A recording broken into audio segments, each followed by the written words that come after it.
All right, let's go ahead and jump into things. As always, I need to start with some important disclosures. This presentation is being offered by Triumph Capital Management. We are a registered investment advisor located here in Denver, Colorado. We have offices up and down the Front Range, as well as in a few other states around the US. A little bit about the speaker, myself. I have the distinct pleasure of serving as the CEO of Triumph Capital Management. And I've been in the business for about 21, 22 years now.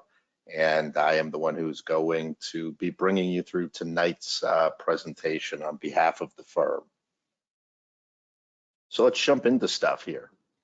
Let's go through the agenda. So first thing we're going to cover is the markets. We'll talk about the stock market. We'll talk about the sectors of the stock market.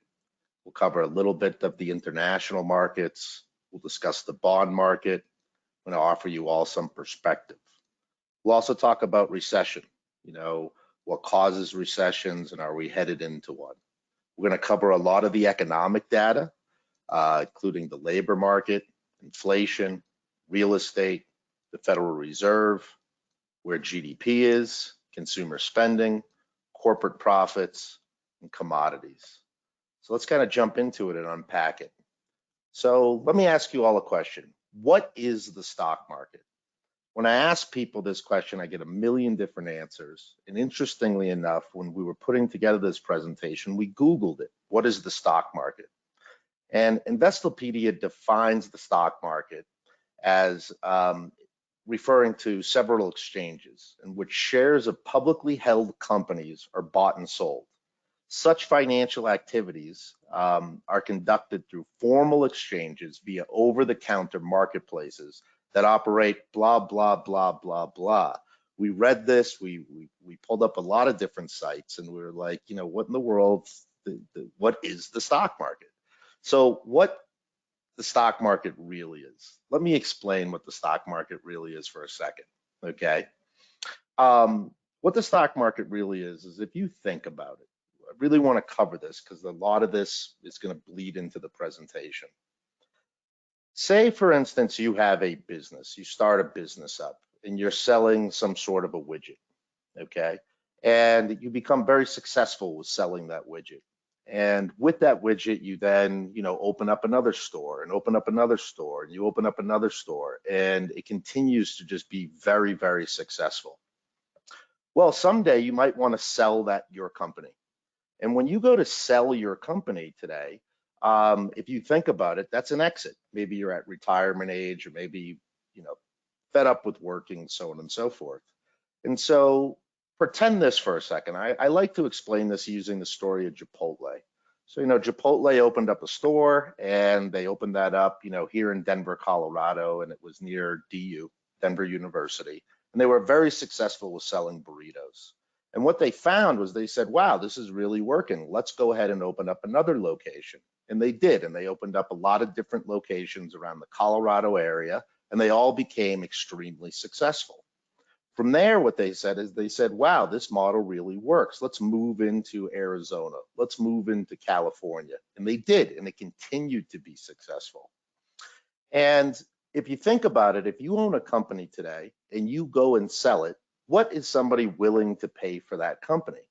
Well, most of you have been inside of this presentation before, know that we talk about PE ratio or price to earnings ratio. But again, let's just pretend you own this kind of medium-sized burrito company, not Chipotle. It's not, you know, Chipotle is huge now. We'll go back to Chipotle in a moment. And you want to sell. What you might do is you might hire some business brokers and you might hire some attorneys and different types of accountants to give you a valuation on the business. But what it typically boils down to is a closely held company, a company that doesn't trade on a stock exchange, sells for someplace between 3 to 5 times earnings. What in the world does that mean? So let's just pretend for a second that your business earns $1 million a year and you have $900,000 of expenses, leaving you with $100,000 of revenue on average each year. And you go to sell that business. Typically speaking, what would happen is somebody would write you a check for $300,000 to $500,000. So 3 to 5 times your earnings for the right to ring that register for the next 30 years. Okay. Let's go back to Chipotle, and let's say that company continues to grow and grow. And now not only are you in Colorado and Arizona and California, you've started to expand to the East Coast of the United States, and the business continues to be successful, and maybe you even expand over into Europe and that type of thing. And all of a sudden, that whole matrix of price to earnings ratio, in other words, that $1 million that you made and that $100,000 that you're left with, gets extremely large, okay? And it's, $400 million that the company's making a year, and you're left, with profits of $250 million, so on and so forth. Well, who can come in and write you a check for 3 to 5 times earnings? There's very few people, maybe an Elon Musk or a Warren Buffett, but there's very few people that can write a check to buy a company of that size. So what the stock market really is, okay, not what you could Google. I mean, it was crazy when we looked at this, is it's just another way to exit your business. And instead of you selling your company to one purchaser or maybe a group of purchasers, what you're really saying to the world is, hey, our company is worth X. You hire an investment bank that says, okay, here's what the company's valued at, and they issue shares. And who can buy those shares is anybody around the world who's participating in the stock market. And when they buy those shares, you as the owner of the business are now receiving cash, no different than if you sold your little company for that, one-time check of 300 to 500 grand. And all that the stock market is it's another exit strategy for business owners. And what you see there is you see that you have IPOs, initial public offerings. And that is just somebody selling their business, or a group of people selling their business to the public using the stock market as a mechanism to do so. And so that's what the stock market is. When you own stocks inside of a company, how are they valued? So no different than I already said when I said 3 to 5 times earnings when it's closely held. Stock market companies, on average, get a 16.5 times earnings.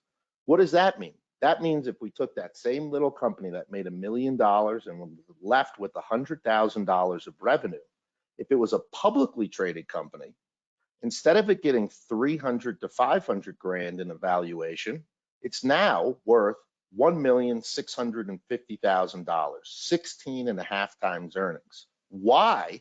If a company trades on a stock market, does it get a 16.5 times earnings versus when it's privately held, only a 3 to 5 times earnings? It's about a 12% difference, and it's called the liquidity premium. And what I mean by the liquidity premium is at any point in time, you can go and sell that company with a click of a button. The stock market's efficient. There are always buyers and there are always sellers of that stock, of that publicly traded company. And because it's liquid, that's why you're paying 12.5 times more than a privately held company. So why would that be important? And I've always given you guys the analogy of the ice cream store. The ice cream store makes $1 million, it's left with 100 grand in profits. And let's say tonight on the news, it comes out that ice cream causes cancer. Well, if you own an ice cream store, the bricks and mortars of it, privately held, it's going to take you some time to go and sell that ice cream store. All of a sudden, that revenue starts to dry up. People aren't in there buying ice cream. Whereas if you own a publicly traded ice cream store as a stock, with the click of a button, you're no longer in the ice cream store business. And therefore, that's why publicly traded companies get a larger valuation. Okay. And we're going to play on this theme a little bit as we work through some of this data here tonight. So let's talk about the stock market. The stock market indexes in 2022. Wow, it was a doozy. If you look at it, the NASDAQ, the tax-heavy NASDAQ, tax-heavy, thinking about taxes. The tech-heavy NASDAQ was down 33% through 2022. If you go down to the Russell 2000, the Russell 2000 looks at a big scope of companies and large cap, mid cap, and some small caps, down about 21% for the year. And the S&P 500 ended up down 20% as well, 19.44. It was kind of this drag of a market. You know, in Q1 we were down 5%, as you can see. Q2 is really awful, down 16%. Q3, if you kind of notice on the graph here, the market did, you know, really well at the beginning of the quarter and then sold off at the end of the quarter. We were down 5%. In Q4, although you kind of wouldn't notice it from your statement, because of course at this point in time we've been down for 3 consecutive quarters, Q4 things were actually up 7%. This is the S&P 500. Now in each one of those quarters you may say, hey, wasn't kind of the writing on the wall, but look at this. If you think about it, that says March 15th, so this is in Q1 to March 31st, the last 15 days of the quarter. Bang, we were up 8%. We still ended up down the quarter 5%, but we were up 8% at the end of the quarter.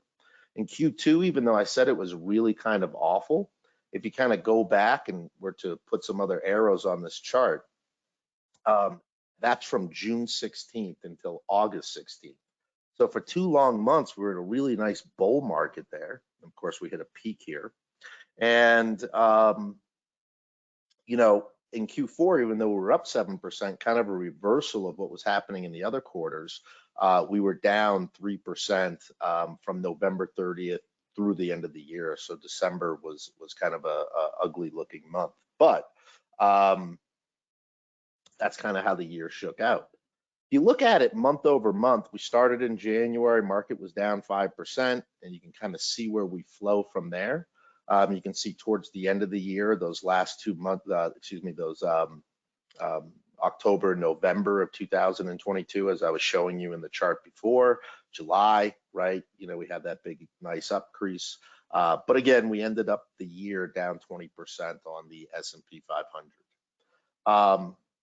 If we keep working here, I always like to point this out. People know what the S&P 500 is, and what the S&P 500 is just 500 of America's largest companies. But what a lot of people don't realize is that the S&P 500 is weighted. In other words, what companies that are inside of the S&P 500, what weights do they represent? And you'll notice that technology is the largest weighted sector of the S&P 500. It represents 25% of the S&P. And what are technology companies? Technology companies include companies like Apple and Microsoft. Interestingly enough, if I kind of drop down here, if you let your eye drop down a few, you'll see communication services. And communication services represent another 7.3% of the S&P 500, that sector does. But, you know, if I asked you what are companies that fall into that communication services, you might be like, oh, I don't know, AT&T, Verizon, and you'd be right. But what also falls into that communication services sector is companies like Facebook and Google and Netflix. A lot of those companies people associate with technology. They are. But my point being here is when you combine the technology sector and the communication services sector, it comes out to 33% of the S&P 500. But anyhow, these are how the different sectors of the S&P 500 represent themselves inside of the index. You can see real estate and materials and utilities are a very low representation, whereas again, technology and communication services, which are kind of the same, represent a very large sector. You break down those sectors and you look at what each one of them did as far as rate of return. Technology was down a whopping 28%, whereas communication services down a whopping 40%. Again, those are your Facebooks and your Netflix and so on and so forth. You notice healthcare and financials, consumer discretionary. So what is, you know, consumer discretionary? Consumer discretionary are those extra dollars that you have. So what lives in consumer discretionary is companies like Amazon and companies like Home Depot. Amazon was down close to 50% for the year. Home Depot was down 23% for the year. You can see energy did very well, up 65%. Utilities did, when I say well, you know, they were up 1.6 compared to, again, what the market was down. But again, if we look at the S&P 500 and we look even at the top 10 companies that are represented inside of the S&P 500, Apple down a whopping 28%, Microsoft down 30%, Facebook down 66%, Google down 40%.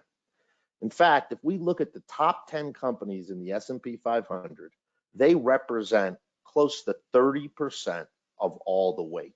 Apple represents 7% of the S&P 500, again, down 30+% in 2022. Microsoft, Amazon, Tesla down a whopping 67%. Google, as I mentioned earlier, down about 40% for the year. These top 10 companies in the S&P 500, again, they represent 30% of it. A lot of people don't understand that. They say, hey, I know Apple's in the S&P 500, but it's equally weighted to everybody else. It's not. Apple in and of itself represents north of 7% of the S&P. So again, these 10 companies represent over 30% of the S&P. If we take a trip overseas and look at the international markets, international markets also, as you can imagine, had a doozy. Developed international, I've started at the bottom of the chart here, was down 15% for the year. Developed international is basically established countries in Europe. Emerging markets basically represent Brazil, India, China, down 20% for the year. And frontier countries were down 25% for the year. Frontier include, it's kind of the new emerging markets, right? I've said this in previous presentations. How long are we going to call Brazil, Russia, India, China emerging markets, South Africa emerging markets, right? We've been saying that for 20 plus years.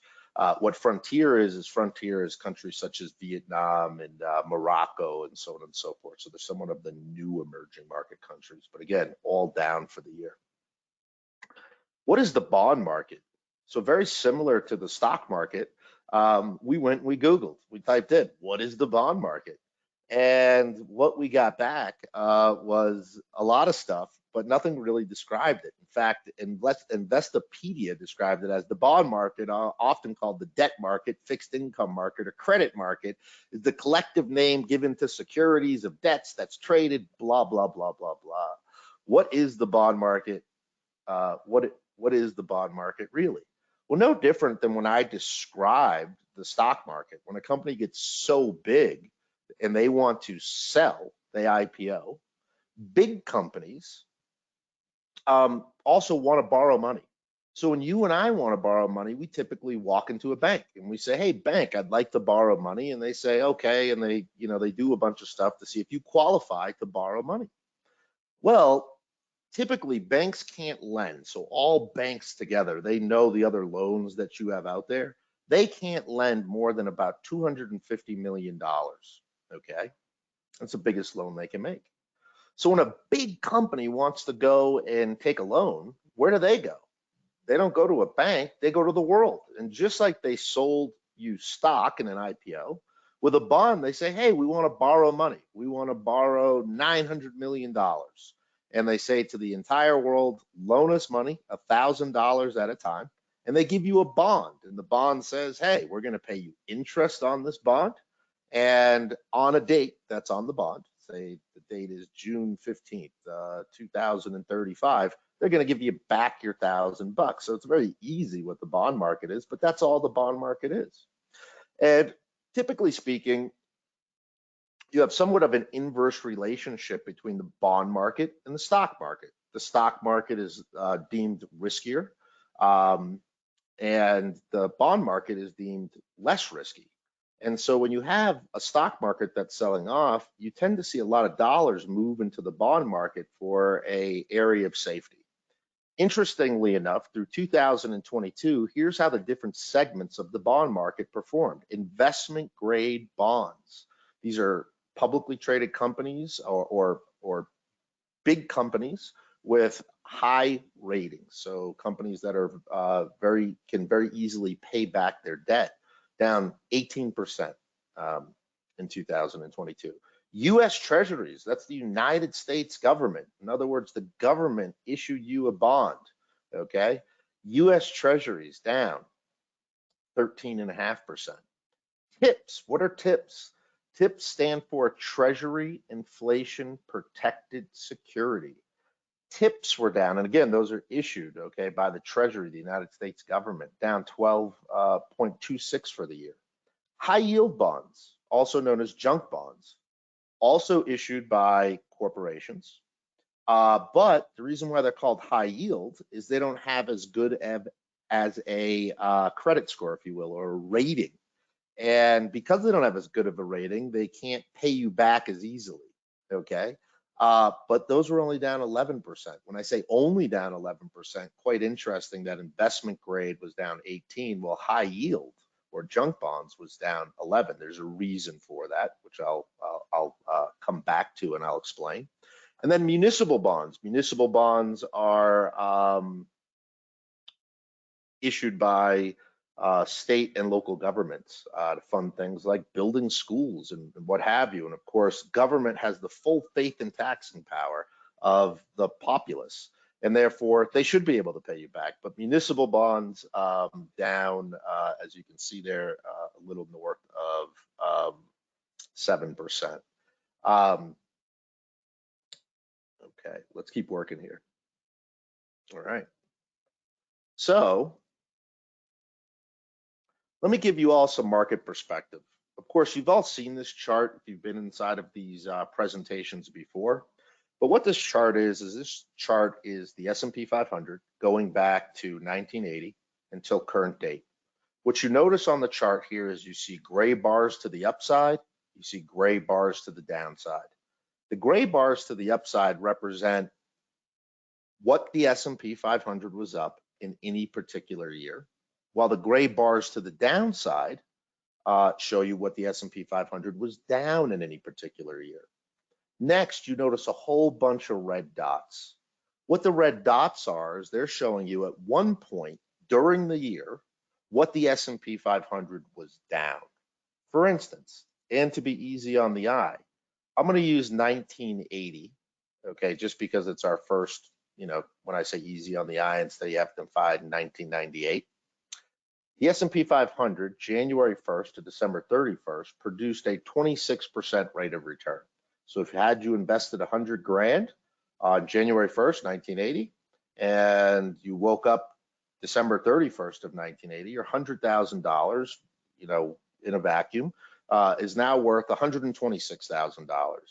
However, at one point during the year, if you looked at your account, that $100,000 that you invested, okay, was only worth $83,000, down 17% for the year, okay?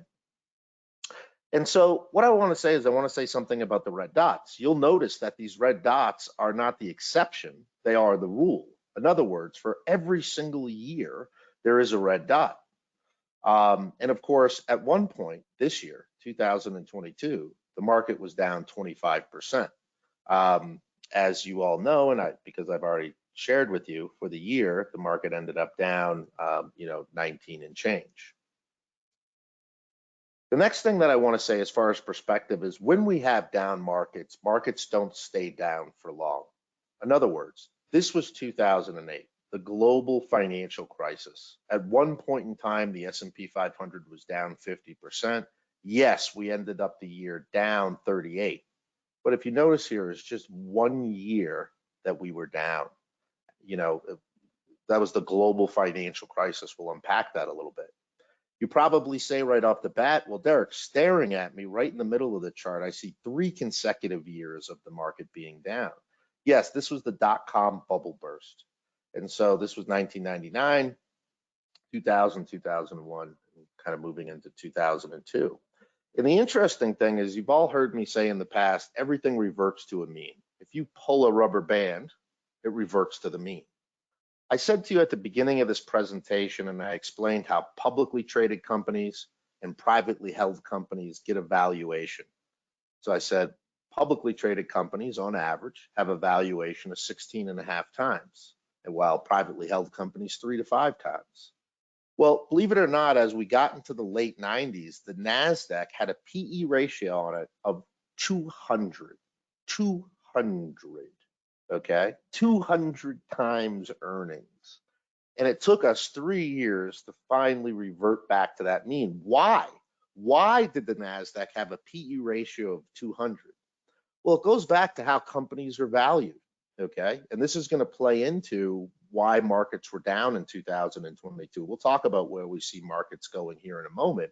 But if you think about it, think back to the 90s. Think about a company that sold some sort of a widget, and all of a sudden this new thing came out called the internet. That company that sold a widget locally in a local community or whatever no longer had to think about people walking by their storefront to sell their widget. Heck, they could do advertising on the web and the entire world could become their customer. And therefore, the amount of widgets that they could sell, the amount of money that they could make was looked at to be unprecedented. I remember I was getting into the business at the time. And I remember looking at P ratios and asking some of the older folks who worked at the company at the time, hey, what in the world's going on here? And the explanation was, hey, this is a new economy. And companies that were valued because they could only sell to their local markets is kind of out the window. But that's why we had 3 consecutive years. We were just so overvalued. You've all seen this chart too. This is the bond market. So this is looking at the aggregate bond market. Earlier, I showed you municipals and tips and high yield or junk bonds and investment grade corporate bonds. What the aggregate bond index does is the aggregate bond index puts all those kind of bonds together in one big index. And the same information I'm showing you, the gray bars to the upside, the gray bars to the downside, and the red dots. And if you notice 2022, at one point, the Barclays aggregate bond index was down 17%. Yes, we ended up down 13% on the aggregate bond index for the year. This is going all the way back to 1976. And again, you see those red dots, they are the rule, not the exception. However, we've really never seen a bond market, the conservative bond market, have such a bad and bleeding year. We'll unpack why as we keep working here. The next thing that I'll flip to is I'll come back here to 2008. I'll come back here to 1999, right? And I just want to remind everybody about kind of what was going on. In 2008, unemployment doubled from 5% to 10%. We lost close to 10 million jobs during the global financial crisis. Let me just remind everybody, the big 3, which is General Motors, Chrysler, and Ford. General Motors and Chrysler were taken over by the government. The government took them over, okay? Ford, they didn't take over, but Ford, they pushed a massive amount of money into. Bear Stearns and Lehman Brothers. You maybe noticed on that last graph for those bonds, I said the Barclays Bond Index. That's what it said at the top of it. That used to be called the Lehman Brothers Aggregate Bond Index. Bear Stearns and Lehman Brothers, see you later, no longer exist. AIG. AIG is the United States of America's, or at least was, largest insurance company. They also represented the biggest bailout in US history. If it wasn't for the United States government or you, the taxpayer, really bailing out AIG, no longer existed. They're no longer around. Remember these guys, Geithner, Paulson, and Ben Bernanke. They were on the news constantly back in 08, right, as we worked through the global financial crisis. Spending, the consumer cut their spending so low is a level that we haven't seen since World War II.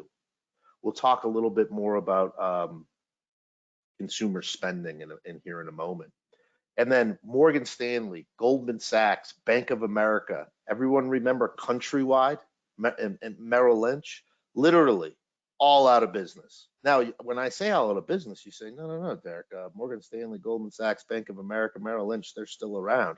Well, all of these places received huge amounts of liquidity injection from the government via the bailout.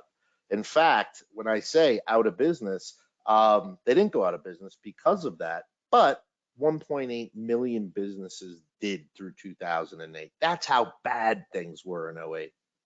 We go to 2000, 2001, 2002. Those were those 3 years, okay?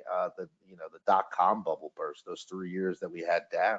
As I mentioned earlier, PE ratios on the Nasdaq reached 200. Think about that, 200 times earnings, just unbelievably high. Unemployment, unbelievably, didn't get hit nearly as bad as we did in 08. We did see unemployment rise, and a lot of it was, in the California West Coast type of area, in the tech center. But of course, businesses around the U.S., we definitely saw unemployment rise. We only lost about 2 million jobs. But you guys maybe remember some of these websites: pet.com, boo.com, Ask Jeeves, Global Crossing, eToys, Alta Vista. All gone out of business through those 3-year period of time.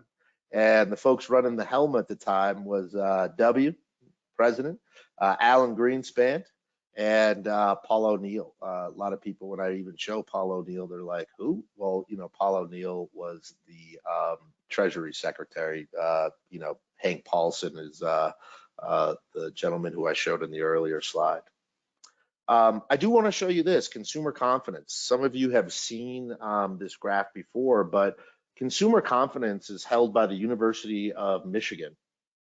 And what happens is the University of Michigan every single month surveys 5,000 households. And some of you in the presentation tonight maybe haven't received a call from you. When they call you up, they ask questions such as, hey, we're interested in how people are getting along financially these days. Would you say that you and your family living there in your household are better off or worse off financially than you were a year ago? And so they ask about 10 different questions, and based upon the answers to those questions, they come up with what's called the consumer confidence number.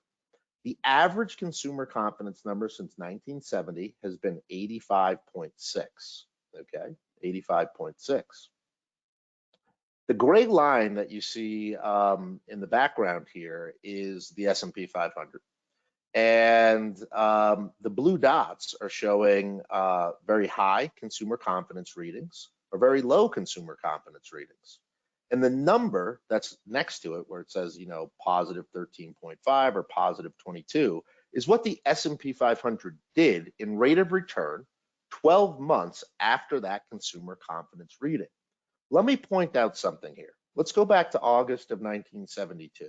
In August of 1972, we got a very high consumer confidence reading, well above the average of 85.6.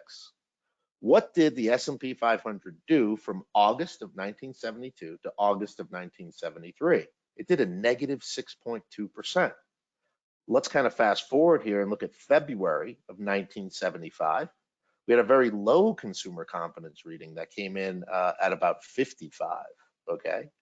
In other words, the consumers who they were interviewing said, much worse off financially. No, I'm not going to be spending more money. You can see that the S&P 500 did a positive 22% from February 1975 to February 1976. And it's kind of interesting. What this graph is going to say to us is typically what happens when the consumer is feeling their worst, okay? And you think, geez, I got to throw in the towel, the stock market's in the tank. It's at that point where the market starts to turn around. And so for some of you who were on this presentation in September, we tend to do these quarterly, if not a little bit more.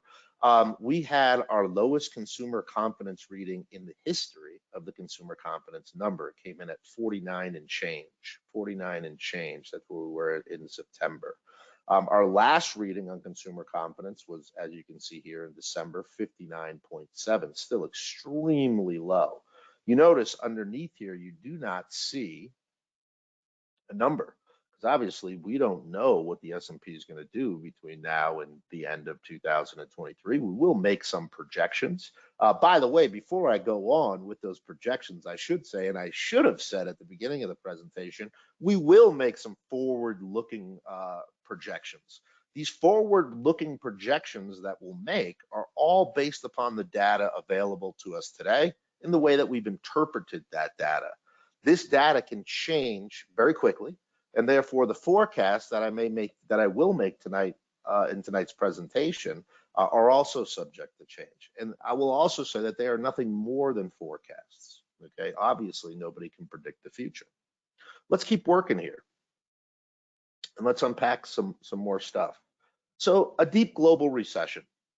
A lot of you on the presentation this evening have maybe heard me talk about this. And I say, you know, if you go back to 1929 and you look at all the major recessions that we've had in the United States of America, I can pinpoint them typically to one or a combination of three things. Number one, a huge spike in commodity prices. For a lot of you on the presentation today, you probably remember that stuff, but you know, back in the 70s with the oil embargo and what have you, you had the, you know, all of a sudden gas prices at the pump triple.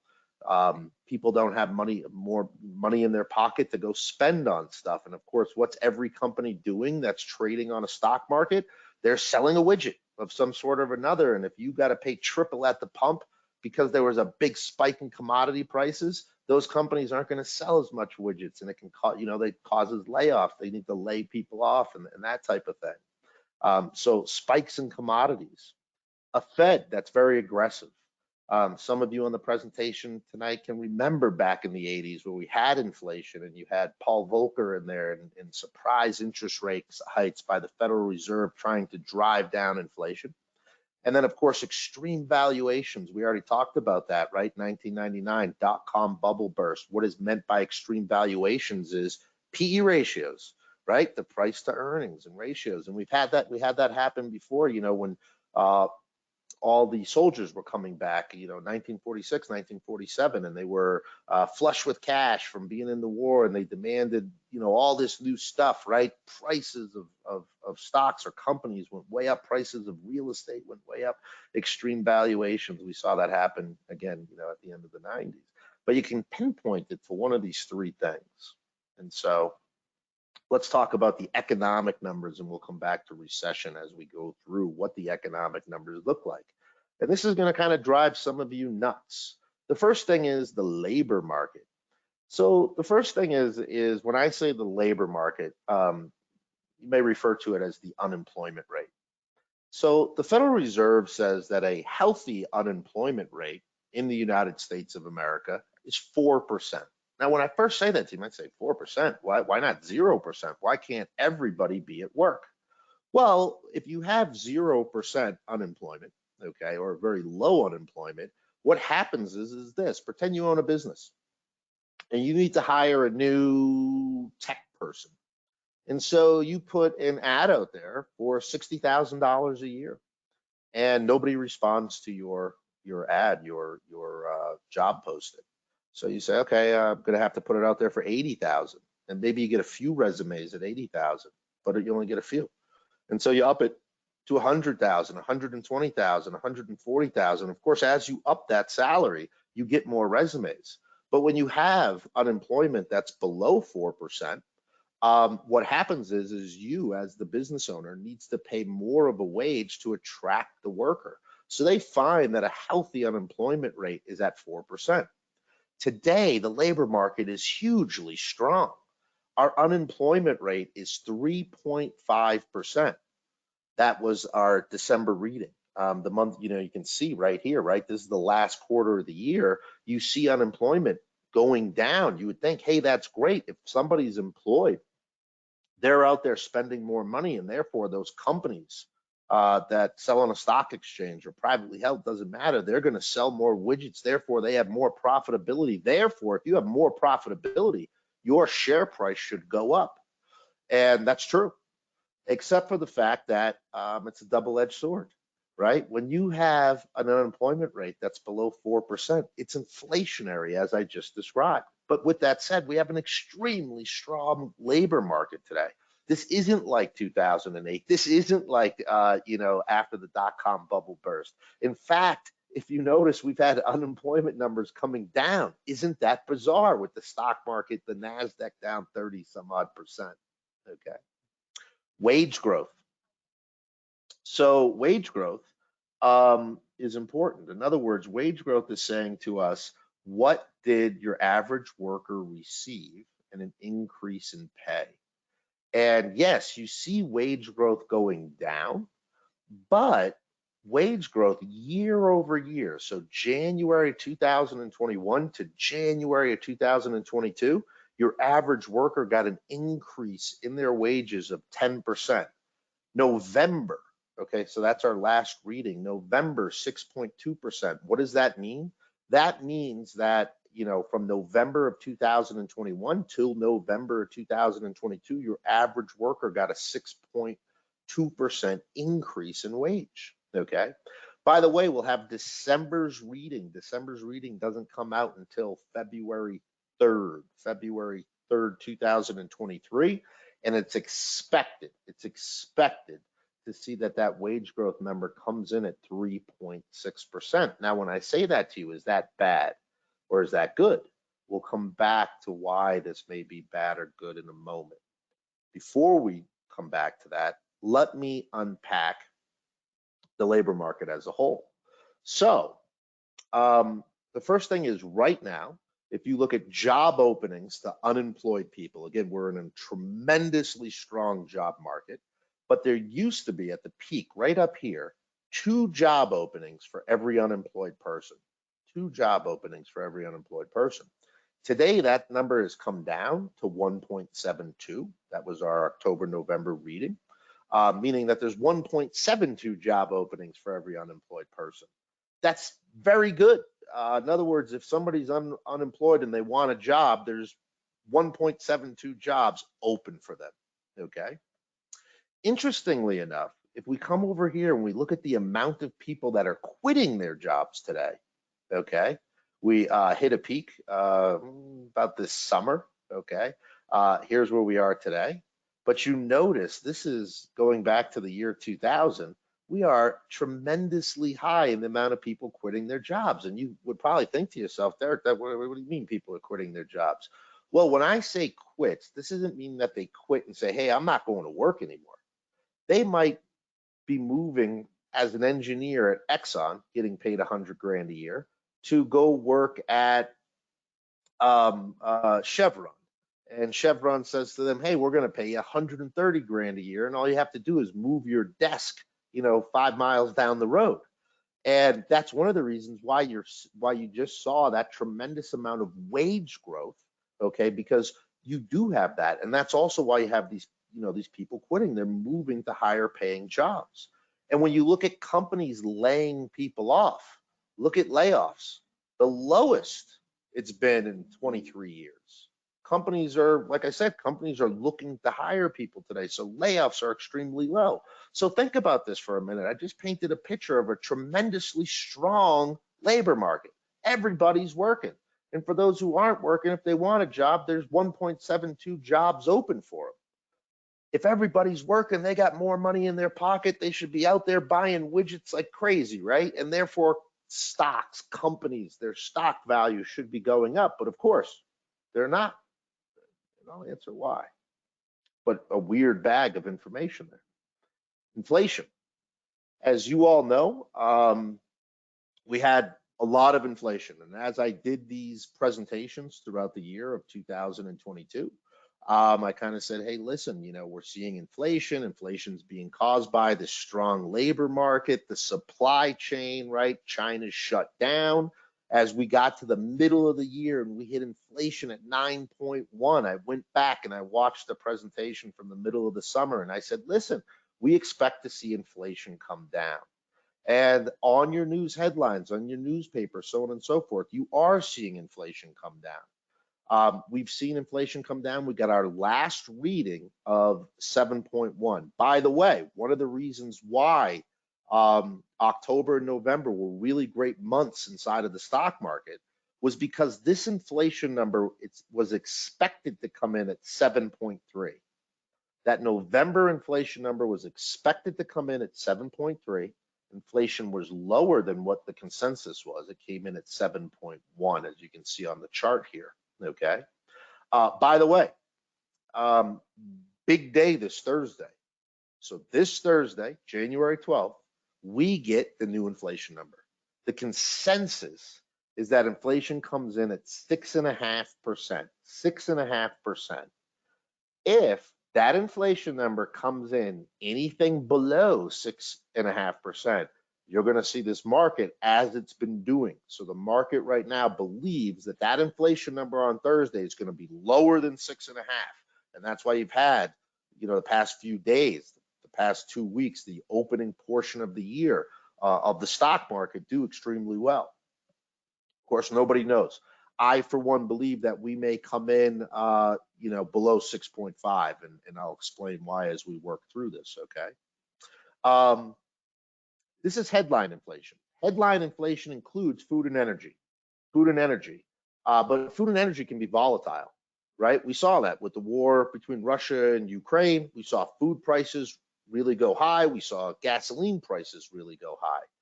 In fact, we had gasoline that opened up around 70 some odd dollars a barrel at the beginning of 2022, and we saw the price per barrel, WTI, skyrocket to 120, a huge increase. It goes back to the beginning of this presentation where I showed you energy companies up on average, the sector up 65% for the year. But headline inflation includes food and energy. And some of you may read in the paper, watch on the TV, hey, the Federal Reserve wants not only they want unemployment to be at 4, which is at 3.5, they want inflation to be at 2%. And by golly, we're at 7.1. Well, very quickly, the Federal Reserve actually strips out food and energy. When they say they want to get the 2% on inflation, they're looking at what is referred to as core inflation. So headline inflation, our last reading at 7.1, core inflation, our last reading, 6%, because it strips out food and energy. And core inflation is what they're looking at. Global inflation, it's a phenomenon around the world. So you notice globally, we have inflation. This is a heat map, if you will. We have inflation at 7.7% globally. If you look at developed markets, so developed markets going to include US, Canada, Japan, UK, the European area, Germany, France, Italy, Spain, Greece, so on and so forth.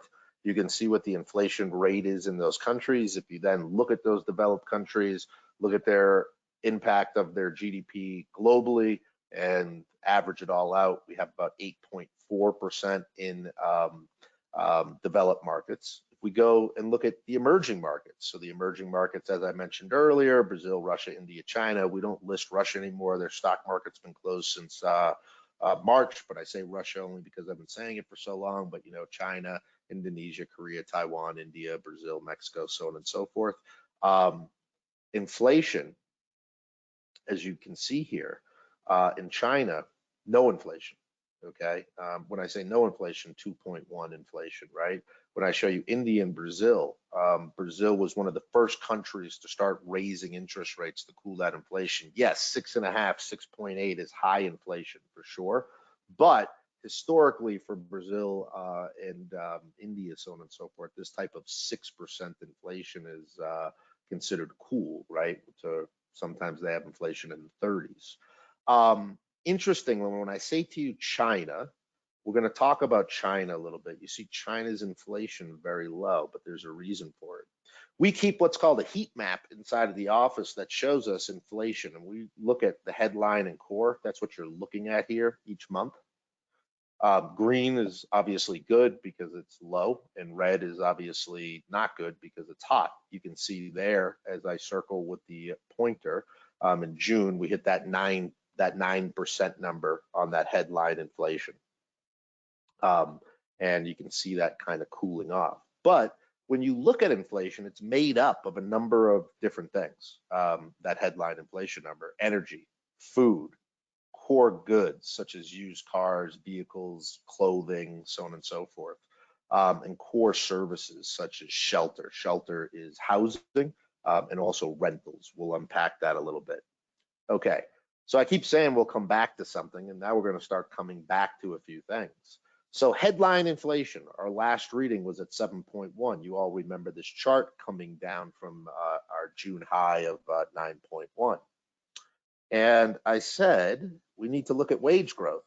So remember, wage growth in November, 6.2. Inflation in November, 7.1. So let's put these two pieces of the puzzle together. The stock market values itself on sales. As I mentioned earlier, company brings in $1 million, but they're left with 100 grand in profits. And so if you think about it, last year, if you had a worker, somebody working, making $100,000, okay, in order for them to consume the same amount of goods and services in 2022, they had to have some level of wage growth, right? Well, if you think about it, inflation, November of 21 to November of 22, 7.1. In other words, that worker needed to now be earning $107,100 for them to consume the same amount of goods and services as they did last year. What was their wage growth? Well, that worker who needed to be earning 107,000, they were only earning 106,000. Okay. Now remember, when I say this to you year over year, it's only been 1%. Okay, it's only been 1%. You don't know where that's going to go. That just so happens where the math's coming out. It's not as, when I say 1%, you say, why is the market down 30% if the average worker only took a 1% hit in their wage? Because, the market's a forward-looking instrument, and it goes, hey, inflation's going to run rampant. Is wage growth going to keep up? So on and so forth. Is the consumer still going to be out there spending money, or are we going to start seeing layoffs and that type of thing? And if you think that inflation is going to be higher than wage growth, or you're going to have job losses of magnificent proportions, people have stopped spending money like they did in 08,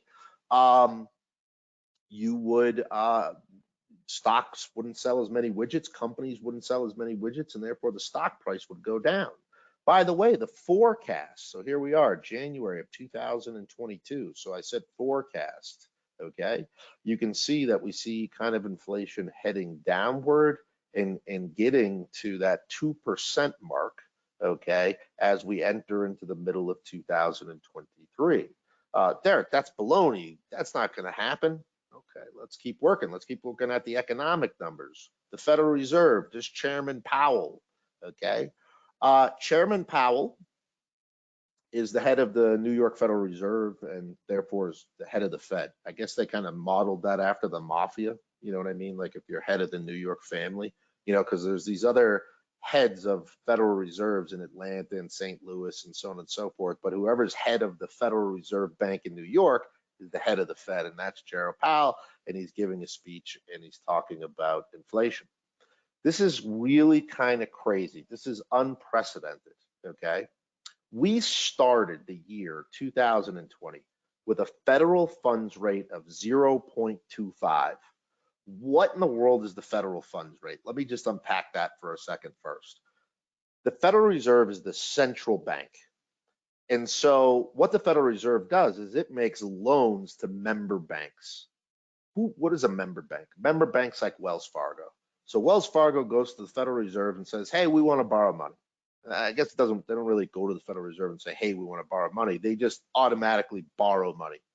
They then turn around, Wells Fargo turns around and loans it to you. They loan it to you to start a business, to buy a house, to buy a car, whatever the case may be. They make a loan to you. And they make a loan to you at something north of what they're borrowing money from. So remember, we began 2022 with a federal funds rate of 0.25. That's right back here, okay? And that's what Wells Fargo or Bank of America or any member bank was borrowing money at. The Federal Reserve, over the course of 2022, has risen the federal funds rate to where it is today, okay, at 4.5%. So we went from 0.25 to 4.5, which is where we sit today in 1 year. That represents an increase of 1,700%. It is the most aggressive, it is the steepest, it is the fastest that the Federal Reserve has ever in its history risen interest rates, okay? By the way, February 1st, 2023, February 1st, 2023 is a very important date. It is the Federal Reserve's interest rate decision. Remember, today we're at 4.5%. On February 1st of 2023, Chairman Powell will be back on the stand there, and they will announce what they're going to do with interest rates. And the feeling is, what's baked into the market today is they will raise interest rates by another 0.5 point, bringing interest rates up to 5%. Now, of course, that's going to be the first raise of 2023. So earlier I said this Thursday, we get a very important number. We get what inflation is year over year. And remember, we're at 7.1. Consensus is 6.5. If we have a number lower than 6.5, I said the market will go wild. Why will the market go wild? Because why is the Federal Reserve raising interest rates like this? Well, I remember 1990, it was late 90s, Greenspan was raising interest rates all the time and the market didn't care, right? Why? Because, you know, things were going crazy back then, right? The go-go late 90s. And you raise interest rates to cool down the economy. What do I mean by cool down the economy? Look at this. This is crazy. What you're looking at here is this is a graph, okay, of 30-year mortgage rates. So January 1st, you could go get yourself a 30-year mortgage, and on average around the country, it was 3.35. So there's your 3%. 3.35 is what your 30-year mortgage rate was, okay? December of 2022 on average, so, you know, right here, 30-year mortgage, 6.54, an increase of 96%. Why does that increase? Well, remember, Federal Reserve was lending money to Wells Fargo in January at 0.25. Wells Fargo turned around and loaned it to you at 3.35. They make the difference. Today, Wells Fargo is getting loans at 4.5%. They turn around and they're loaning it to you at 6.5%, okay, on that 30-year mortgage. There's a little more to it, but I don't want to spend more time on it. But here's what I do want to say. When I said they raise rates to cool down the economy, think about it like this. Say you were looking at buying a $500,000 home, okay, on January 1st of 2022, not too many, you know, moons ago, okay? And you went to go finance that $500,000 house, and you got a 30-year loan at 3.32%, which again was the average. You know, 3.35% was the average back in January 2022. Your monthly payment on that mortgage, just for the loan, not including taxes and insurance, but just to service the loan, your monthly payment was $2,203. Okay. 12 short months later, you go and buy the exact same home for $500,000. But now your 30-year rate is 6.5%. Your new monthly payment, if you you know, now bought the house just 12 short months later, same price though, $3,173 per month. It's an increase of approximately $1,000 per month. It's another $12,000, okay, a year out of that household's wallet. Okay, so now think about that, right? Think about that for a second. Think of the stock market. Think of your own small business or whatever the case may be, right? If all of a sudden people are paying more money to service their debt, 12 grand more in this case, they have less money to spend on widgets. Then also think about if you have revolving debt, such as credit cards. Now, I know a lot of people, they maybe have a credit card balance and they pay it off every month, so they don't really pay interest, okay? But there's a whole bunch of people out there that have a credit card balance. And even if you look at the interest rates on those credit cards, right, 18, 22, 25%, yeah, that's what they were back here. Look at what those rates are now, 33, 34%. So somebody who maybe had a minimum payment of, I don't know, $200 a month, all of a sudden today they have a minimum payment of $400 per month.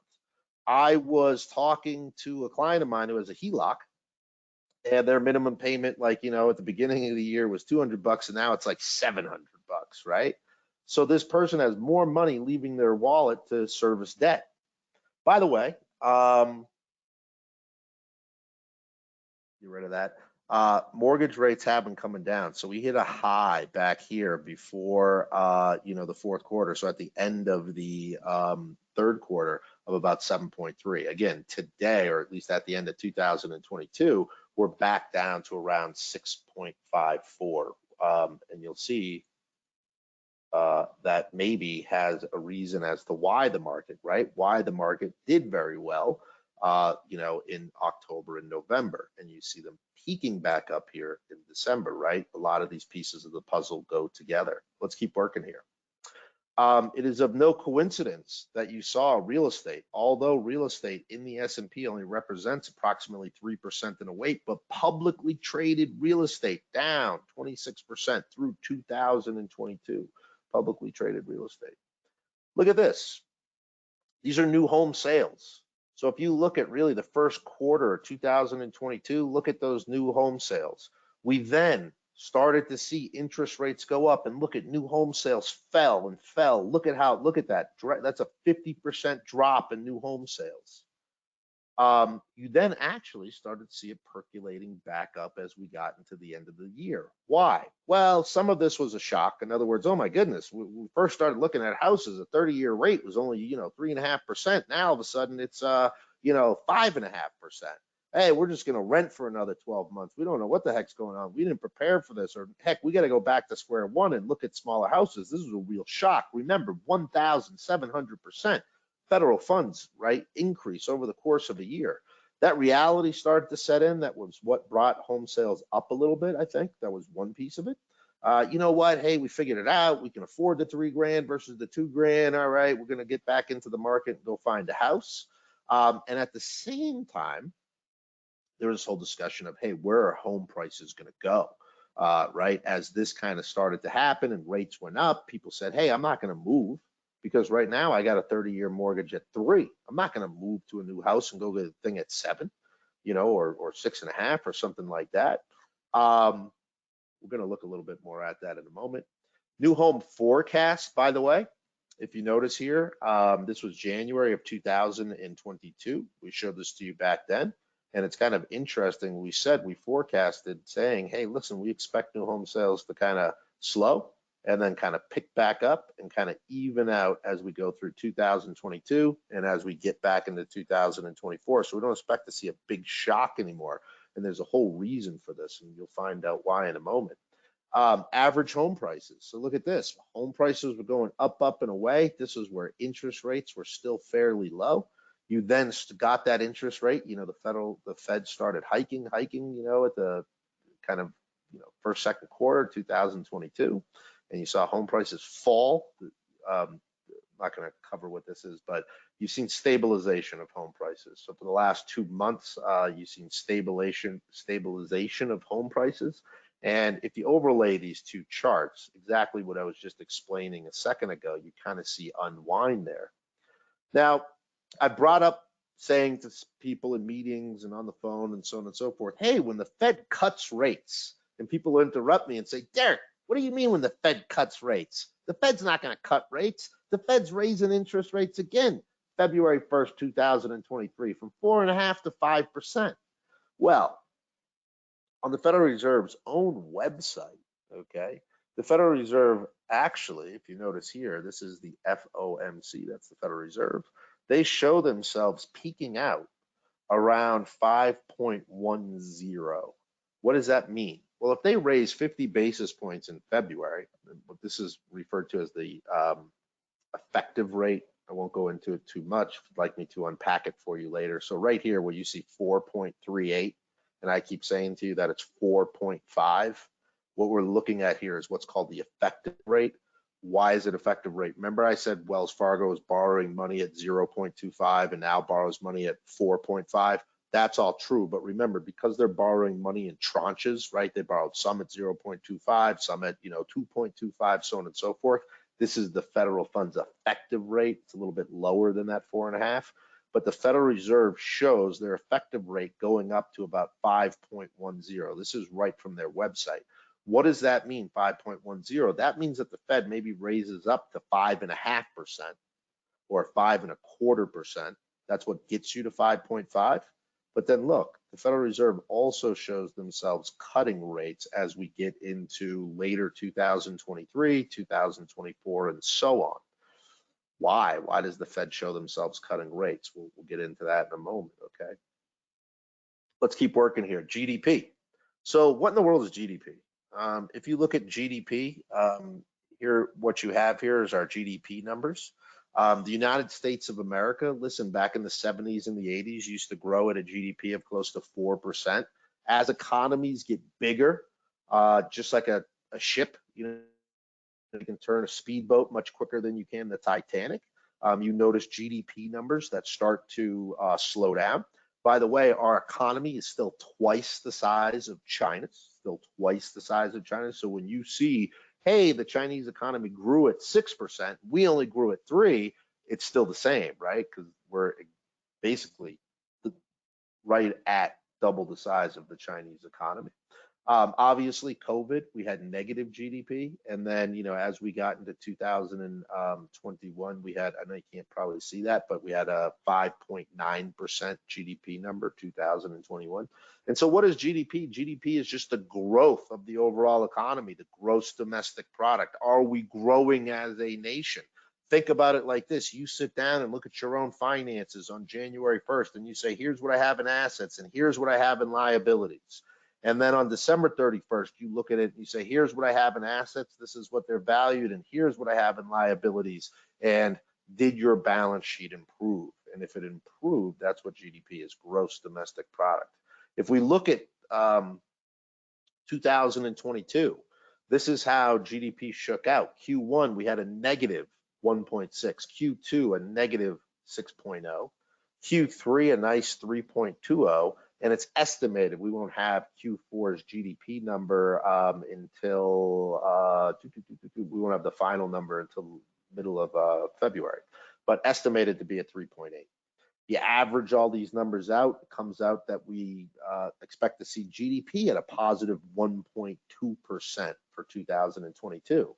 And so, by the way, everything reverts to the mean. So remember, we had this big positive GDP number in 2021. Of course, reversion to the mean, right? The year before that, it was negative. Now we only have a 1.2. But point being is GDP is still going to be positive for 2022. Again, stock market, 30% loss in the stock market. We've got a strong labor market. We have wages that in large part have kept up with inflation. We have a positive GDP. Why is the stock market negative? Consumer spending.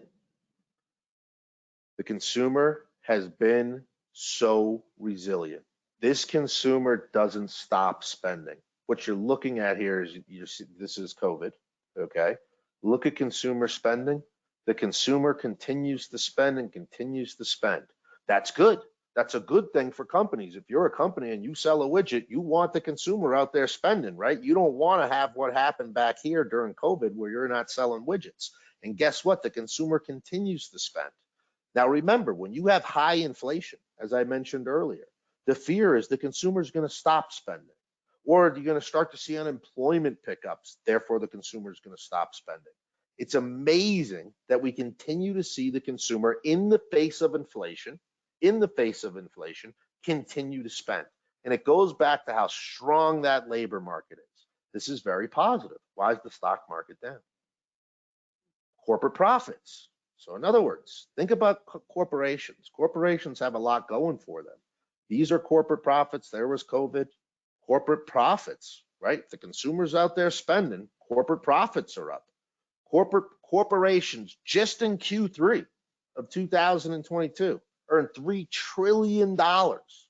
When you read in the newspaper or watch on your TV screen and it says earnings per share or expected earnings by this company, what is that? That is, again, that's no different than your small business makes $1 million, you got 900 grand in expenses, you're left with 100,000, okay? Publicly traded companies, it's the exact same thing. What they do is every quarter they report what those earnings are, okay? And the reason why that's so important to move the stock price, okay, is because Wall Street looks at that and they say, hey, based upon what you earned last quarter, based upon the widget that you sell, the marketplace, and so on and so forth, those earnings should come in at 103,000. And when you see a company that then says, well, hey, our earnings this quarter came in at 110,000, therefore they beat Wall Street expectations, in that case by about 6.8%, their stock price goes up. Why does their stock price go up? Because remember, back to that small business, you made $1,900,000 of expenses, $100,000 of revenue. You go to sell that company, you're going to get 300 to 500 grand for it, 3 to 5 times. But all of a sudden, that revenue is really, just keep the math easy, 200,000. Well, now what are you going to get? You're going to get someplace between 600,000 to 1.2 million, 3 to 5 times earnings, right? Or 3 times six times earnings. However, I did the math there. So when companies beat that earnings, and look, companies making profits, 71%. 71% of those S&P 500 companies in 2022 beat their earnings, but the market was down 30%. Why? I'll answer it in a little bit. Commodities. So let's unpack commodities for a second. Oil and prices at the pump. I love this one. West Texas Intermediate opened up trading January 3rd, 2022 at $76 a barrel. WTI closed December 30th at $80 a barrel. Huh? Oil was only up 5.8 in 2022. Prices at the pump. You fill your car up with regular gasoline, December 30th of 2021, you were paying $3.29 a gallon. December 30th of 2022, you were paying $3.18 a gallon. Prices at the pump over the course of 2022 actually went down. What? They went down. Derek, that doesn't make any sense. This is what happened. It does make sense, right? Well, you've been on these presentations in the past. There was a point in time in March that gasoline was up to, $120 a barrel. Okay. And this looked completely different, right? It was a 70% increase at the pump, but this is how the year shook out. Again, I don't make the news, I just report the news. This is what happened. The other part, lumber. So if you look at lumber, right? When I say lumber, why am I bringing up lumber? You're like, Derek, lumber? It just goes to materials like building, right? Lumber is a huge piece of building, and we all were hearing, oh, lumber's way up, or material costs are way up, or building costs are way up. Listen, January 1st, 2022, lumber was at $1,102 per 1,000 board square feet. Okay, that's where lumber was, north of 1,000. Today, 348. It's a drop of 68%. A drop of 68%. Look, at the beginning of the year, we had these very high material costs have to do with lumber, so on and so forth. Just like gasoline, those have come down. That's why you've seen, this is one of the reasons why you've seen that inflation number come down. Well, if I'm showing you this at 348, but I'm only showing it to you for 12 months, maybe that's still high. What if like lumber per 1,000 board feet, the way that they say it, per 1,000 board feet is only at like 50. So, this graph should go up. So this is a 10-year back look. This is where lumber was back in 2013. This is where lumber is today. This is what you saw kind of happen through COVID. Why? Some of that had to do with demand. Some of that had to do with the supply chain, so on and so forth. But we are back to where we were mid-2013. In other words, the reason why I'm pointing this out to you is because, it's not like the average price was 50 and we're at 348. No, look at, as you can see on the screen. Okay, wheat. Derek, wheat? Yeah, wheat. Wheat is another thing to look at with commodities, because wheat is part of a lot of food, right? Like, you look at a lot of food, there's a lot of wheat in food. And so I started off here, so I didn't have to show you two different graphs. I went all the way back to 2013, okay? Look at how crazy this is. January 1st, 2022, wheat was at 731 a bushel. Okay, maybe I did do two graphs here. Oh, excuse me, I apologize. May of this year, which is back in here, wheat was at 1,278. Wheat was at 1,278, okay? January 1st, wheat was at 731. So we had this big increase, right? From January 1st until the middle of the year, right? Wheat was up, a set 75%. Wheat ended today, January 10th, 2023, at 731 a bushel. I am not misspeaking there. January 1st of 22 till today, same exact price, 731. No inflation. Yeah, we had this big bump up mid-year. Russia, Ukraine, so on and so forth, had a lot to do with food, so on and so forth. Is that 731 pricey? Yeah, I mean, look, right? You can see back here, but interestingly enough, if I go back, 10 years, we were right at about 731. It's still a little bit inflated though, but look, we're not up here at the $1,300 number. I'm showing you all this stuff for a reason, okay? The economic numbers roundup. So employment situation, incredibly strong labor market, inflation trending downward, the Federal Reserve's given a lot of hard talk. The market has been basically, Federal Reserve Board comes out and says, hey, we're going to continue to raise rates. We're going to fight this inflation. The market sells off. The last few days, the Federal Reserve's come out and had that type of tone twice. Market did sell off midday, but ended up positive. We'll unpack that a little bit more in a minute. Real estate, stabilizing out. GDP was positive 2022. Consumer spending. The consumer continues to spend. It's unbelievable how much the consumer's spending in light of this whole inflation talk and everything else. Corporate profits, 71% of companies. Commodity prices, as I just showed you, at the pump, down, in fact, year over year. Lumber prices down year. Lumber prices flat for the year, and wheat exactly where we started. Exactly where we started. It's incredible. And so, why are the markets selling off? And so what's the answer to the market selling off? Okay, let me just go back to answer that. The market is a forward-looking thing. You maybe got this in the undertone. In other words, hey, I'm going to buy your business, that business that makes $1 million and has 100 grand in profits, and I'm going to write a check for 300 to 500 grand. But I'm going to be for 3 to 500 for 3 to 5 times earnings. But listen, I want to offer you less than that because I feel as though the consumer's weakening. They're not going to spend as much. Look what's happening with inflation, so on and so forth. And that's exactly what happens in the stock market. So the stock market sells off because investors believe that corporate profits will start to slump. That hasn't happened. Okay, that hasn't happened. Investors believe that inflation will run away, and eventually that graph between inflation and wage growth, markets still sold off because this was the strong premises. Also, the Federal Reserve is going to continue to raise rates, and they're going to raise rates so rapidly, they're going to cause a deep recession, as I mentioned earlier, right? The Fed has caused recessions with an aggressive Fed. We'll unpack if the Fed is aggressive here in a moment. It just so happens when I show you the economic data, it just hasn't been happening, right? The consumer's still been spending, the labor market's gotten better, so on and so forth, okay? And so here's something to look at. Here is the S&P 500 from October 1st until the close of business today.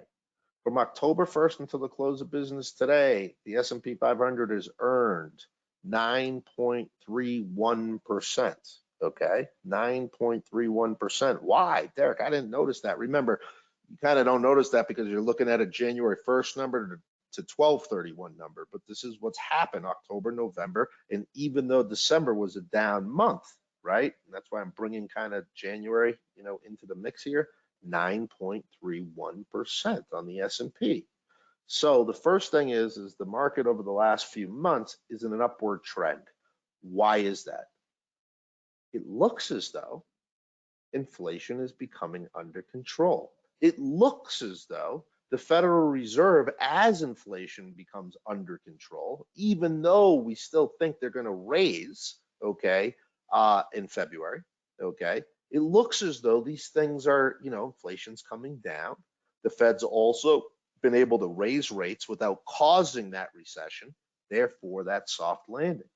For those of you who don't know, I won't spend too much time on it, but when interest rates go up, the price of bonds go down.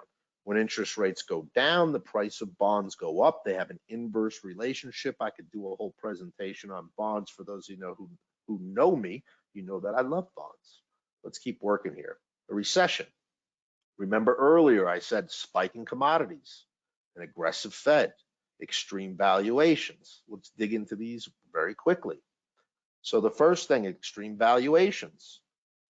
I showed you all September 30th of 2022. Remember, on September 30th, when I shared this data with you, this was going into the third quarter, and I kind of said to everybody, listen, inflation's been coming down. We expect it to continue to come down. By the way, where are PE ratios? Are they at 200 like they were in 1990, end of 1999, beginning of 2000? No.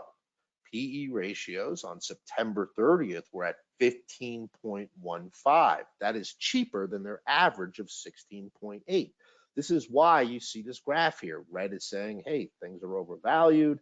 Yellow is saying, hey, things are fairly priced. Blue is saying, hey, things are very attractive, meaning you have a lower PE ratio, and green is very attractive. Now, wait a second, look here. That was 2008. Very attractive. That was 08. Yeah, PE ratio in 2008 came all the way down to 7 times earnings. If I were to put a line right here and show you the average over a 25-year period of time, it's really 16.8. And so the question is where are we today? Today, December 31st of 2022, PE ratios were at 16.65. Remember, market up slightly, those up, as I showed you, October 1st till now, 9.3%. When prices of companies go up, okay, the P ratio gets higher. And so we've gone up a little bit, but we're still in that fairly priced. So listen, we don't have extreme valuations in the stock market. We already covered the real estate market. We saw real estate prices going up. We saw real estate prices coming down. Publicly traded real estate down 26% for the year. Real estate around the country through 2022, especially over the last 6 months, down 20%. Now, when I say that, maybe you're on the presentation today and you're sitting in Denver, or maybe you're in Atlanta, or maybe you are someplace where you go, that hasn't happened here. I understand that. It hasn't happened in Denver either.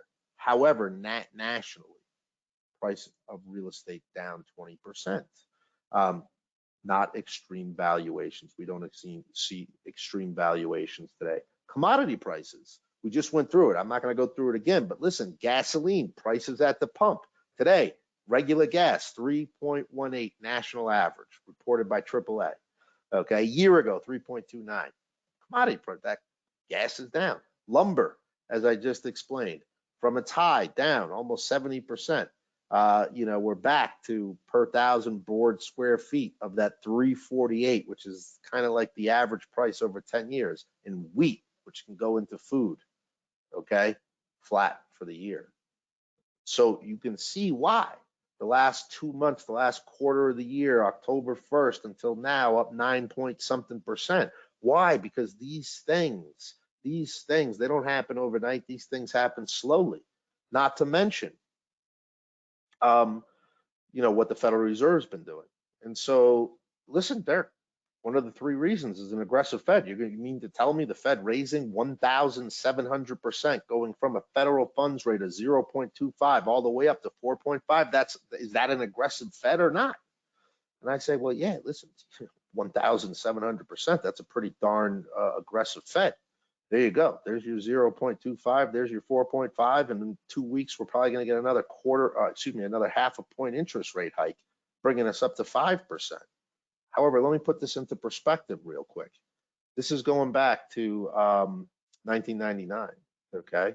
1999, 5.75% on the federal funds rate. That was Greenspan, right? That's Greenspan raising rates through that dot-com bubble, the last piece of that dot-com bubble burst, bringing rates all the way up to 6.5. This was them cutting rates as we went into recession. Okay, that was 2001, 2002, 2003, right? Because you cut rates because now you're not really injecting more money into the economy, but just the reverse of what I was saying earlier. Okay, when things start to stabilize, the Federal Reserve likes to raise rates. You can see that happening here. My point being is this, okay? After the '08 financial crisis, they took rates down to an unprecedented low. Why? Because of what happened in '08. They started to raise rates, okay, and we went all the way back up to about 2.5%, and then bang, COVID hit.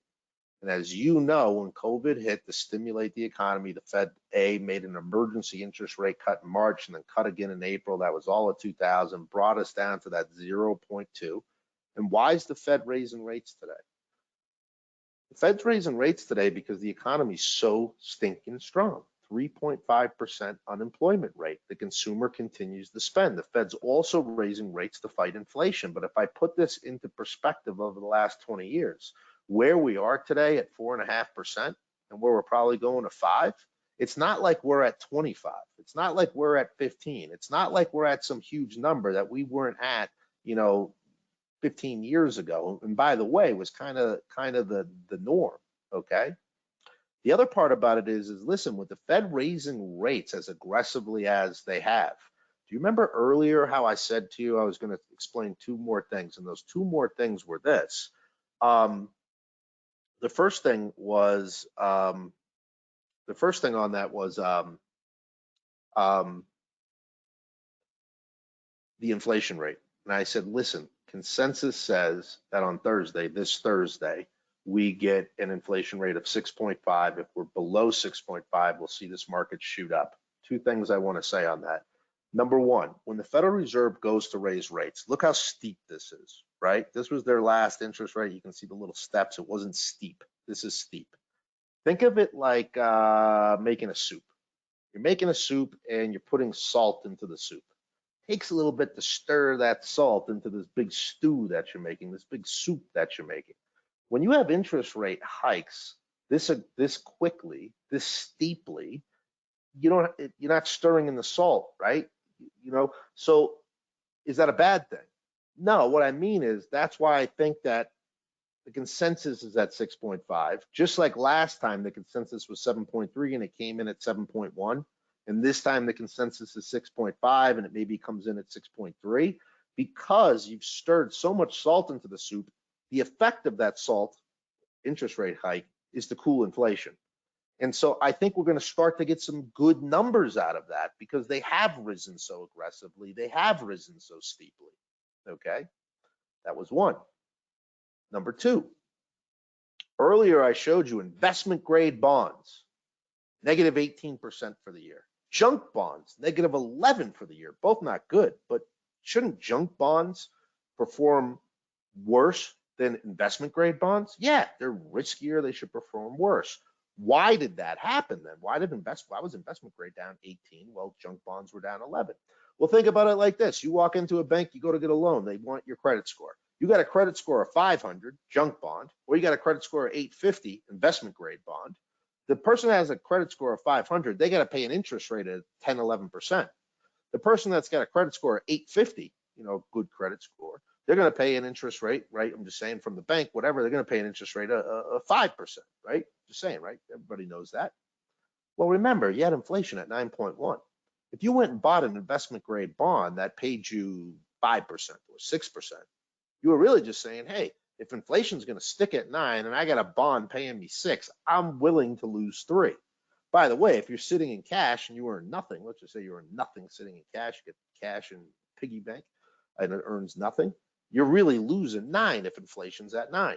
And so the reason why junk bonds were only down 11 while investment grade bond was down 18 is money did flow to junk bonds.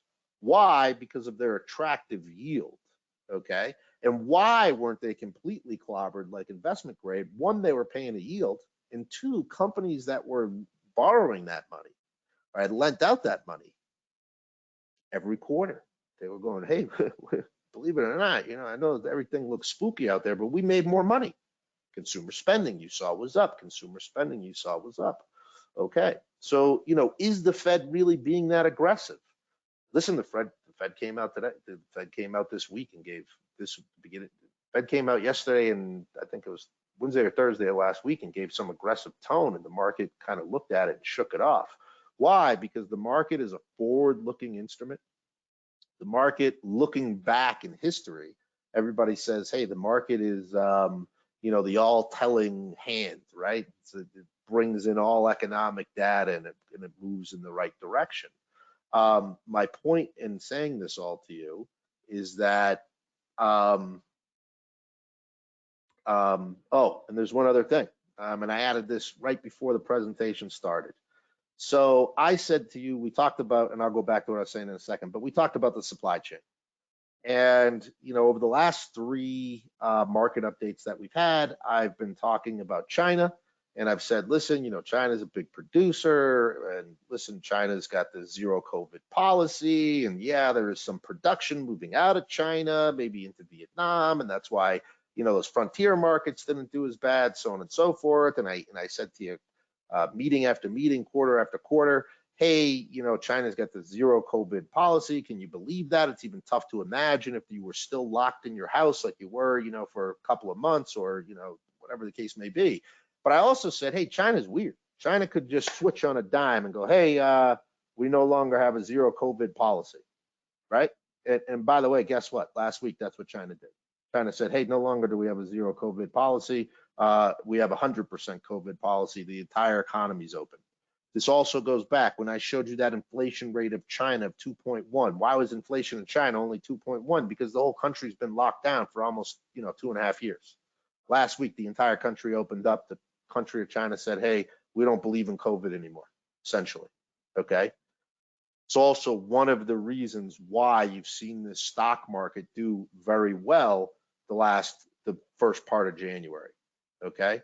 It's also why I say that inflation number at 6.5%, the consensus at 6.5% for Thursday may come in lower, because when China opens up, that supply chain, China makes a lot of products, that supply chain, as I mentioned through all of these quarterly meetings, hey, that supply chain gets better every day, every week, every month. Eventually, China will open up. China opened up completely last week. Could China turn around and say, hey, we're locked down again? Yeah, but I don't think they will. Okay, yes, but I don't think they will. That's going to be cooling inflation. Okay, back to what I was saying before. Why is the stock market down? Think about this with me for a second. In 2008, you had unemployment double. We had unemployment go north of 10%. Today, we have unemployment coming down. In 2008, and after 1999, the dot-com bubble burst, you generally have unemployment increasing. You have corporate profits that are completely the other way around. You don't have 71% of S&P 500 companies reporting earnings. You have 71% of Fortune 500 companies reporting that they underperform their earnings, not overperformed. You don't see consumer spending continuously going up. You see consumer spending going down because people are losing their job, and so on and so forth. You don't see a Federal Reserve raising interest rates. You see a Federal Reserve cutting interest rates because the economy's weak. Market is down not because of all the things I just mentioned. All the things that I just mentioned should make the market go up. Market is down because the market is looked at it all year long and said, hey, it's not going to be good. We're not going to see inflation come down. And even if we do, right? And even if we do, as we have, that's just going to be a little blip, and it's going to come back up. Market now is looking at that and saying, hey, we have enough data. We have 5, 6, 7 months of data. China just opened back up. That it now is kind of believing, hey, we're not going to have a hard landing. We're going to see this inflation continuously come down. And at the same time, that labor market's so strong. Again, double-edged sword, inflationary in itself. But just back to that whole Titanic thing and everything else. Wage growth, 6.1 November over November. Next wage growth number is only expected to come in at 3.6. That's it. That's again why we think inflation is going to fall greatly. as I've said to you all, as the inflation rate comes below the wage growth number, and we see those two lines diverging, the market will take off. The market doesn't know that it's December 30th. The market doesn't know that it's June 30th. The market doesn't have a date. It's the economy, right? It's the economy, okay? So where do we go from here?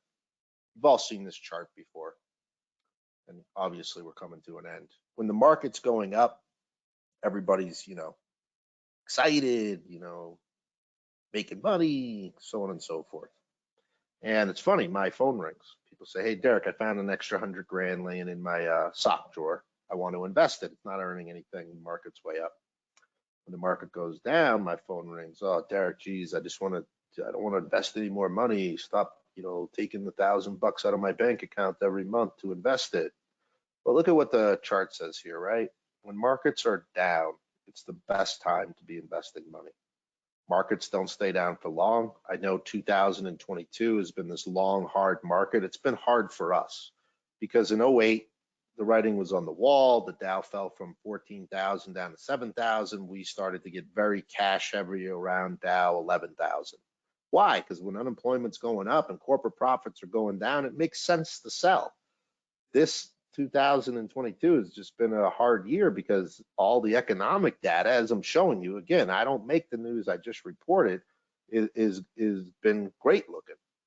So I think, if you look back at 2022 and as we go into 2023 and into 2024 and you average out those 3 years, we're going to have a pretty darn good successful market. Well, Derek, you showed the Fed cutting rates as we get to 2023 into 2024. Yeah, I think through 2023, you're going to have some headline risk as far as unemployment. Remember, we have unemployment today at 3.5. The Fed really wants that at 4. You're not seeing layoffs cross sector. Listen, Amazon announced they're laying off some people. Facebook obviously already laid off some people. We got an announcement out of Salesforce yesterday. They're laying off some people. But again, it's very much inside of the tech sector, and the tech sector overhired, if you will, hugely through COVID. So the fact that, and by the way, these layoffs that they're making aren't huge. They're, it's almost just like trimming fat. And so we're getting some layoff news, but that in and of itself, I hate to use the word that's good because nobody likes to see somebody get laid off, but you know what I'm saying? We want to see that 3.5 go to 4. And that's what I mean by headline risk. You're like, oh, but I saw on the news, Salesforce is laying off 10,000 people, or I read last month, Facebook laid off 100,000 people, okay? You're going to have some of that, right? But as we get some of that, as we get through 2023, the economy maybe gets a little stagnant, stays flat, the Fed shows themselves cutting because we get that core inflation rate down. Remember, markets are really beat up. Even though I said to you, hey, from October until now, markets are up 9.31%. Markets are still greatly down. Tech's still greatly down. NASDAQ down 33%.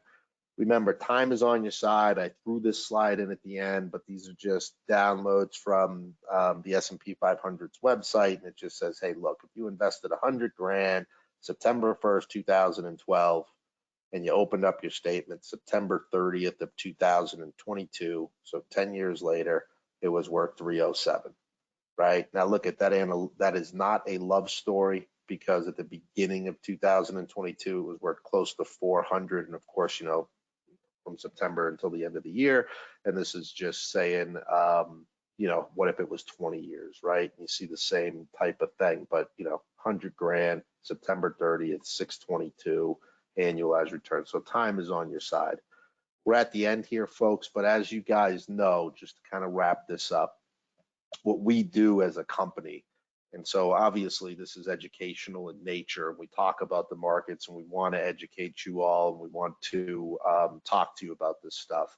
But at the end of the day, if you put together your financial plan correctly, these ebbs and flows inside of the market are normal. They're going to happen. Why have you saved this money? Why have you chosen to invest this money? You've done all this to create a financial plan, to know, hey, I can retire, or I can retire at this age, or hey, look, I got to wait another 5 years to retire, and all of that stuff. The investment piece of it will take care of itself over time.